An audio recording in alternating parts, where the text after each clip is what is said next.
Hi, thank you for joining me. In this video, I'm going to talk about dealing with illness because I've been through it and it's something a lot of people go through at some point in their lives.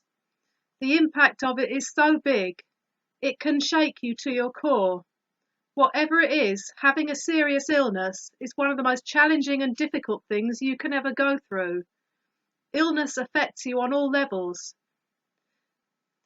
A physical illness affects you mentally, and a mental illness affects you physically. Even a minor illness can really make you suffer and feel really low. A couple of years ago, I was suffering from an anxiety disorder, and getting through each day was a struggle. I was constantly exhausted. I felt sick all the time. I didn't want to eat. Despite what some might say, it is a serious illness.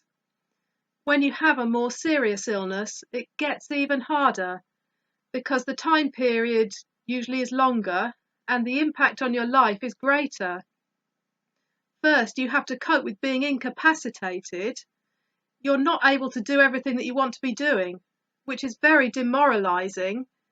You may be unable to work, and how much care you need depends on the illness.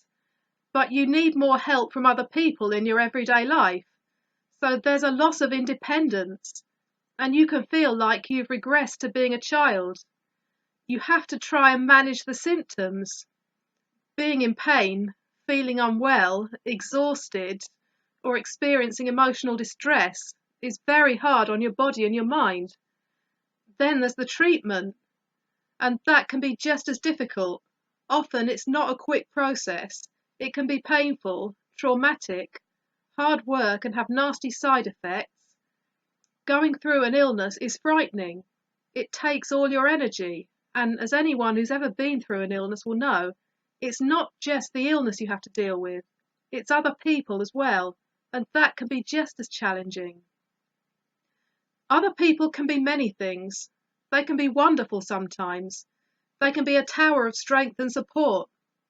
They can also be annoying, insensitive, and a pain in the arse.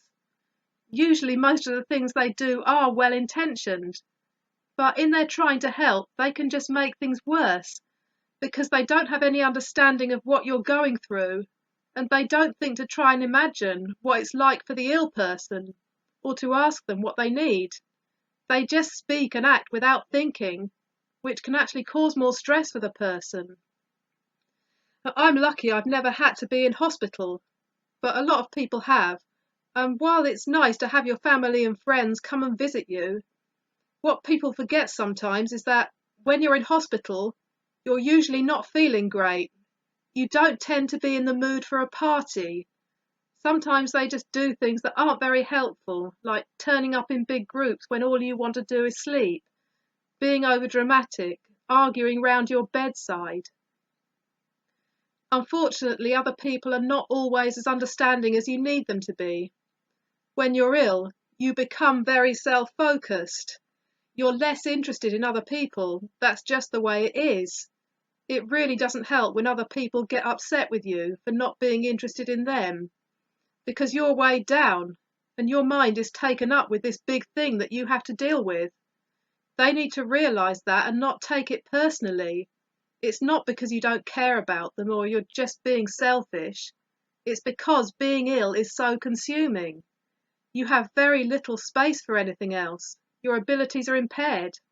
So other people have to adapt to that situation. Whatever upset or frustration you might feel towards an ill person, it's harder for them. Family and friends want to reach out to you and show you that they care, which is good. The problem is that often they don't really know how to handle the situation, and it can make you feel worse. Often people feel uncomfortable around illness and they get nervous.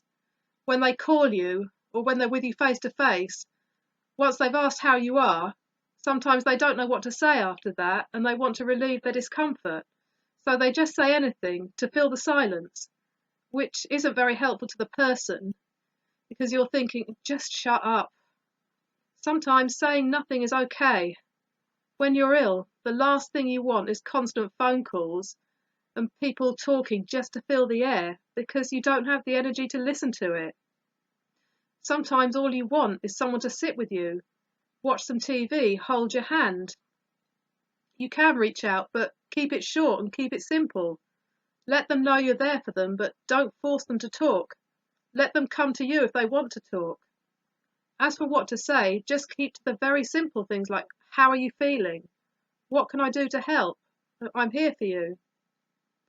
People want to try and fix everything for you, so they try and pick it all apart to find the solution. But there are no magic bullets that can make everything okay. Being ill is physically and mentally exhausting. When you're ill, it takes a lot of effort to do simple everyday things like having a shower. Sometimes it's a challenge just to get out of bed. You get this a lot with mental illnesses. People think that if you go skydiving, it will all just disappear and you'll feel on top of the world. Activities can be helpful, but they're not a cure. There are just some things that happen when you're ill. People want to tell you their stories. People make it their mission to try and cheer you up.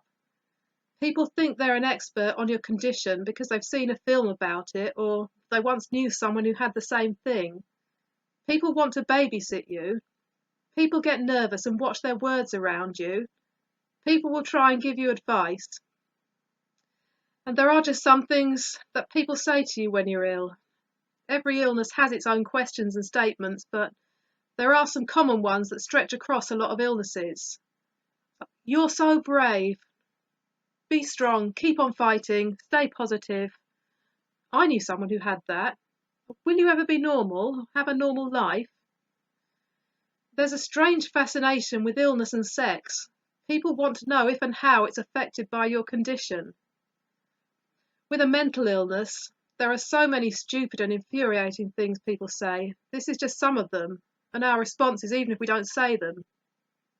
Have you taken your meds? Keep taking the tablets. I'm sorry, who put you in charge? You're just doing it for attention. Darling, I've got plenty of other ways to get attention. Have you tried meditating? Yes, and it didn't make a blind bit of difference. Go for a walk. Why don't you go for a walk? In the nearest lake. When you love yourself enough, you'll be at peace. I've had someone say that to me. It's something these preachy New Age gurus like to say. Loving myself is not going to correct a chemical imbalance. Go sit on your cloud. There's an awful lot of blame around illness. People think that you must have caused it yourself. They say it's because you didn't take care of yourself, or you let it happen, or you don't pray enough. They're not people you should be around. They should at least know the facts before saying anything. Some of us live with long-term conditions. I have Asperger's syndrome, which is an autistic spectrum condition, and that's something I will be going into another time. When I say I'm autistic, sometimes people are really surprised because I'm not like the autistic characters they see on TV and in films. And people go, ah. They just have this image of autism that you're just like a kid, that you don't understand anything, don't know what sex is. On the plus side, they're less suspicious of you. One of the worst things is when other people just don't believe it because you don't fit the stereotype or their picture of what it should look like. People are always looking for the visible condition that can be seen on the outside. They don't believe you have cancer because you have hair.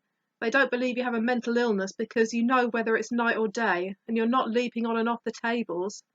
If you don't fit the stereotype, it can't be true. You just want to shake them. Some people will only cause you aggravation. Don't try and push yourself to do more than you can. It won't help you in the long term. It's more likely to set you back. Having simple things that give you some enjoyment, like watching films, and this is good. Do what works for you. Having the right sort of people around you is important. Spend time with the ones who you find actually help, and try to avoid spending time with the ones who are not helpful. You need people who understand and support you. People who give you a hard time or blame you for it. 2 words for them. It starts and ends with F. I hope this has been helpful. Thank you for watching. See you next time.